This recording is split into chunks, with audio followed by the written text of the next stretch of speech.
കോഴിക്കോട് വെള്ളിപ്പറമ്പിൽ ലഹരിക്കടിമയായ മകന്റെ അടിയേറ്റ് അച്ഛൻ മരിച്ചു എന്ന വാർത്തയാണ് വരുന്നത്. വെള്ളിപ്പറമ്പ് മക്കിനിയാട്ട് ശശിധരനാണ് മരിച്ചത്. മകൻ അഭിറാമിന്റെ അടിയേറ്റ് ഗുരുതരമായി പരിക്കേറ്റ ശശിധരനെ ഉടൻ തന്നെ മെഡിക്കൽ കോളേജ് ആശുപത്രിയിൽ എത്തിച്ചെങ്കിലും ജീവൻ രക്ഷിക്കാനായില്ല. വിവരങ്ങളുമായി ഇപ്പോൾ ചേതൻ ചേരുകയാണ്. ചേതൻ, രാവിലെ തന്നെ നമ്മളെ വല്ലാതെ വേദനിപ്പിക്കുന്ന എന്നാൽ ഞെട്ടിപ്പിക്കുന്ന ഒരു വാർത്ത കൂടിയാണ് വന്നിരിക്കുന്നത്. മകന്റെ അടിയേറ്റ് അച്ഛൻ മരിച്ചു എന്ന വാർത്ത.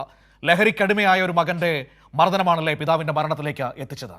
തീർച്ചയായും മനു സൂചിപ്പിച്ച പോലെ തന്നെ വളരെ ദുഃഖകരമായ വാർത്തയാണ് ആദ്യം തന്നെ പങ്കുവെക്കാനുള്ളത്. കോഴിക്കോട് വെള്ളിപ്പറമ്പിലാണ് ഈ സംഭവം. മകൻ്റെ അടിയേറ്റ് അച്ഛന് ദാരുണാന്ത്യം സംഭവിക്കുകയായിരുന്നു. വെള്ളിപ്പറമ്പ് സ്വദേശിയായ ശശിധരനാണ് കൊല്ലപ്പെട്ടത്. 64 വയസ്സായിരുന്നു. കഴിഞ്ഞ ദിവസം രാത്രി 12:30 ഈ സംഭവം നടക്കുന്നത്. മകൻ അഭിറാം മദ്യപിച്ച് വീട്ടിലെത്തുകയും പിതാവുമായി വാക്കുതർക്കത്തിൽ ഏർപ്പെടുകയും ആയിരുന്നു. പിന്നീട് ആ വാക്കുതർക്കം കൊലപാതകത്തിലേക്ക് നയിക്കുകയും ആയിരുന്നു.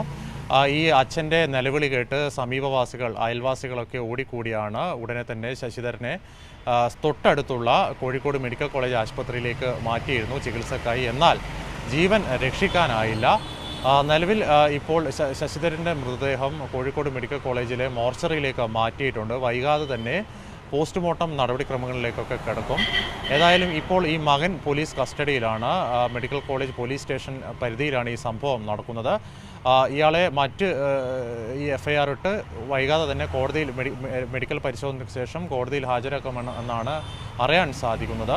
ഏതായാലും ഈ മദ്യപാനമാണ് മകൻ്റെ അമിതമായ മദ്യപാനത്തിൽ തുടർന്ന് ചില പ്രശ്നങ്ങളൊക്കെ ഉണ്ടായിരുന്നു. ഇതാണ് ഈ പിതാവുമായുള്ള വാക്കുതർക്കത്തിലേക്ക് നയിക്കുന്നതും ദാരുണമായ കൊലപാതകത്തിലേക്ക് എത്തുന്നതും. ഏതായാലും വളരെ സങ്കടകരമായ കാര്യമാണ്. വൈകാതെ തന്നെ ഈ മകൻ്റെ അറസ്റ്റ് രേഖപ്പെടുത്തി കോടതിയിൽ ഹാജരാക്കുന്നതായിരിക്കും മനു.